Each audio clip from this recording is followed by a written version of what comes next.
اسی ویک میں آپ کو پتا ہے کہ ایک ہاسپٹل کی ویڈیو وائرل ہوئی. میں نے وہ ویڈیو دیکھی نہیں, صرف میں نے یوٹیوبرز کو اس پہ کامنٹس کرتے ہوئے اور صحافیوں کو دیکھا, اور ظاہر ہے کہ کوئی ایسی خطرناک چیز تھی جس کی وجہ سے لوگ سیخ پا ہوئے.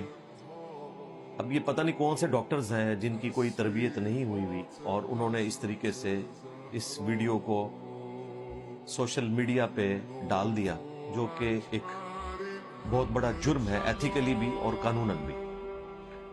ڈاکٹرز کو تو جو اوتھ لیا جاتا ہے جب وہ میڈیکل کالج میں داخلہ لیتے ہیں, تو اس میں یہ چیز بھی شامل ہوتی ہے کہ آپ نے اپنے مریض کی بیماری جو ہے اس کے اوپر پردہ ڈال کے رکھنا ہے.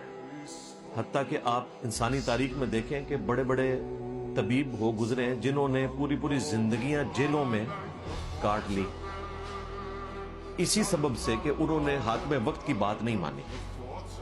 کسی حاکم نے کہہ دیا کہ جی آپ فلاں شخص کو قتل کرنے کے لیے مجھے زہر تیار کر کے دیں, تو انہوں نے انکار کر دیا. انہوں نے کہا یہ ہمارے اوتھ کے خلاف ہے. خود ہمارے جو بانی پاکستان تھے محمد علی جناح رحمہ اللہ تعالی, ان کے جو پرسنل ڈاکٹر تھے وہ ایک ہندو تھے, اور آخری وقت تک انہوں نے ان کی بیماری چھپا کے رکھی ہے.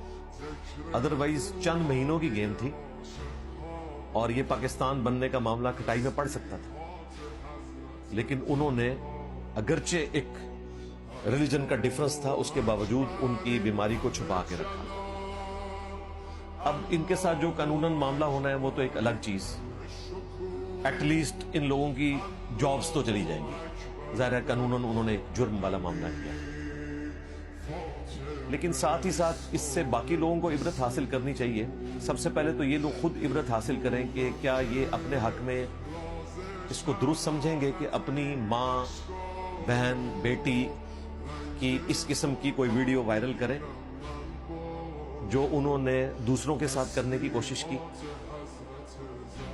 اور اس پر تر رہا ہے کہ وہ مسلمان جو آج ان کو پردے کا, نیکی کا بھاشن دے رہے ہیں, ان کی اپنی حالت یہ ہے کہ وہ روزانہ درجنوں نہیں سینکڑوں بے حیائی پر مبنی ریلز دیکھتے ہیں اور ان کو جو ہے وہ حیا کا درس دے رہے ہیں. کتنی حیران کن بات ہے.